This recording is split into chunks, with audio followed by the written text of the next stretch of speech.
black people wear the mark of Cain. That's in the Bible. No, it is not. Show me where in the Bible it says that black people wear the mark of Cain. There's Show me that. lots of racist stuff Are in you the a Bible. racist? Really, give me one example. Dude, there's tons of it. Cliffe's patience in handling this debate is something that needs to be studied. Watch how he pulls out multiple facts to crush her arguments. You can Not speak that I anytime don't you believe want that to. Your God's right, but I don't believe in the Bible. Why is woman Guess valuable? what? Why is woman valuable? I don't really know, according to you. Well, if you accuse both of us of being sexist, I'm sure you have some type of view of why woman is valuable. Now tell us, why is woman valuable? If we're two sexist guys. You? Yeah? In an insightful debate featuring Cliffe, a student referred to him as a sexist. You will want to pay close attention to how Cliffe made her claims look hypocritical. If I say I believe in Jesus and hate him, what am I? You're and this a guy. hypocrite, and Thank you you. are a hypocrite, Exactly. and that's why you're up so here you know talking. very, very well that if anybody says I believe in Jesus and I hate women or I hate people, they're a hypocrite. Because Christ commands his followers to love. Different than you, they're wrong. Pardon? And that's what you're saying, and it's just annoying. I'm so sick of seeing this bull on campus. Can't you go film your little project somewhere else?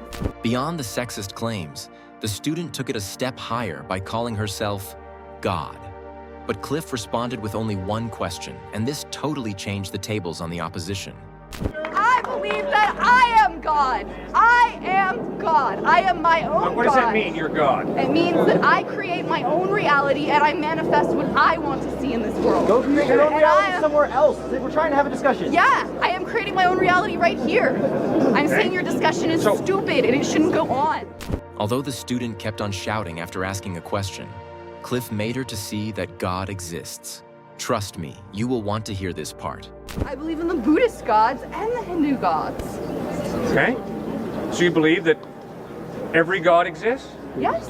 All right. So you have no problem with Jesus, right? No, I don't have any problem We're with just Jesus. out here My talking about problem Jesus. with you and your Jesus is can't you just take it somewhere else? It's not. Oh, well, I've been invited here by students. When Cliffe made a reference to Mark Twain's statement, all hell broke loose, as the student took it to the extreme. Why are you misrepresenting I haven't Mark Twain? misrepresented yes, you Mark have. Twain. Mark Twain is an atheist. Why are you I misrepresenting never his said he was a Christian. I simply said Mark Twain once said, it's not the parts of the Bible I don't understand that disturb me, it's the parts of the Bible I do. Mark Twain for your thing by misquoting Because him. I agree with that part of Mark Twain's thinking. But the next question from Cliffe is an eye-opener to both Christians and non-Christians alike. Watch how their back and forth unfolded. What do you think about Jesus Christ? I think he's a story. Like any other story. Good story, bad story? I mean, I guess it's a pretty good story because it's made its way into lots of literature. And there's lots of dark magic stuff you can read about resurrecting yourself. So, I mean, I think he was a practitioner of black magic, yes. The student then pointed out that the resurrection of Jesus was most likely due to black magic. But Cliffe responded to this with a simple question that the student had no answer to. Is there anybody else other than Jesus that you know of that's risen from the dead? I know the Nazis were experimenting with it, and they did a lot of black magic experimentations. The Nazis? Yeah. The student tried to confuse Christianity with politics and culture. Cliffe maintained his position and proved his point to her by invoking a real-life analogy. Why would this woman be a follower of Jesus Christ in light of the fact that 100 years ago, in this state, in this country, white Christians oppressed her great-grandmother and great-grandfather? One of the main points to take away from here is that Christianity goes beyond race or the color of our skin. It is not just a story from the past that white people are trying to make people believe. This makes a lot of sense because Jesus died for the whole world. Real open mind. This woman is not going to give a white Christian racist the power to turn her off to the true Jesus Christ, who did not have a racist bone in his body. Instead, in his best-known parable, the parable of the Good Samaritan, found in Luke chapter 10, Jesus makes a direct frontal attack on racism. The student's accusations of brainwashing doesn't really hold water here because every human in this present age has free will. After all, there are Christians living in Africa. I would argue that she's had her culture stolen by white men like you, who have suppressed her mother homeland religion and her African roots by telling her the ethocentric view of Christianity she must accept to fit into your society. Good. Now let's let her speak. And I've spoken? Now, This was a tricky question, but watch how the Christian girl handled it very carefully. Do you know your ancestors? Do you know your great-grandmother, your grandmother before that? Do you know where they came from? And where did they come from? What's their history? African, being brought here as slaves. And do you know anything about their oral traditions? Do you know what they believed in Africa? Do you know what tribe they belonged to? Or has your history been stolen from you? This analogy perfectly explains the fact that the history of our ancestors doesn't change who Jesus Christ is. Listen carefully as Cliffe further explained this distinction in the next clip.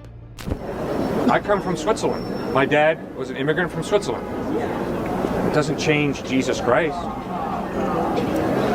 Just because you come from Africa or the Middle East or Europe or South America or Asia doesn't change the truth about Jesus Christ. This was an eye-opening moment for some in the audience, but the student still didn't seem to get it. Cliffe explained further. Oh, I've heard that History point of made the by religion. you, yes, but I've also heard her state very clearly that she has no problem studying her history, and she can study her history anytime she wants to and delve into it as deeply as she wants to. As the debate got heated, the issue of homosexuals came up, and Cliffe's reply is golden. Wait until you hear this next clip. Not give rights to homosexuals. I mean, I, as a follower of Christ, respect the right of a homosexual as a human being. If there is no God, and if morality is truly relative, then there is no basis to condemn the homosexuals.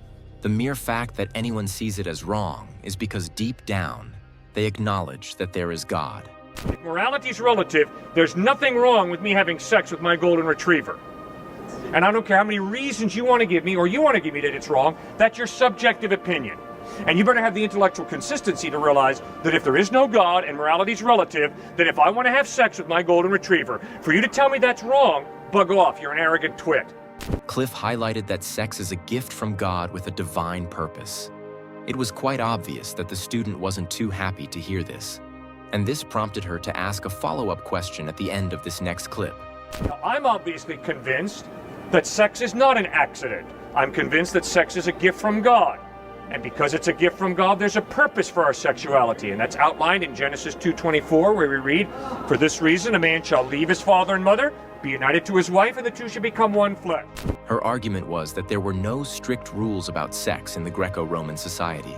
However, Cliffe had the perfect answer for her. Sounds like America today. sounds like America today to you. Yeah. And it sounds like Roman society. Julius Caesar was every woman's man and every man's man, so Julius Caesar was obviously bisexual. Sounds like Canaanite society. The Canaanites were very clear. So do you Sex believe with a that man, black with a people woman, bear with the an mark animal, of no Cain? problem. Sex with Because that's whoever in you the want. Bible. Seeing that she was losing, the student brought forward another baseless claims about black people. It didn't take long for her to concede after hearing Cliffe's logical explanations. That black people wear the mark of Cain. That's in the Bible. No, it is not. Show me where in the Bible it says that black people wear the mark of Cain. There's Show me that. Lots of racist stuff in you the a Bible. racist? Really, give me one example. All followers of Christ have one thing in common, and that is love. The Bible makes it clear that anyone that loves God should first of all love the people he interacts with. Cliffe explains this using himself as an example. Watch as they both exchanged words. Homosexuals are equal to all of us in value, and I love homosexuals, and I invite homosexuals to come to the church where I'm a pastor. I have homosexual friends who I treasure. So I don't know where you're getting off with this whole idea that if you follow Christ, you have to hate homosexuals. That's totally baloney. These debates provide an insightful exploration of the rational basis for belief in God, inviting viewers to reflect on their own perspectives regarding faith and existence. If you enjoyed watching this video, like and subscribe for more content.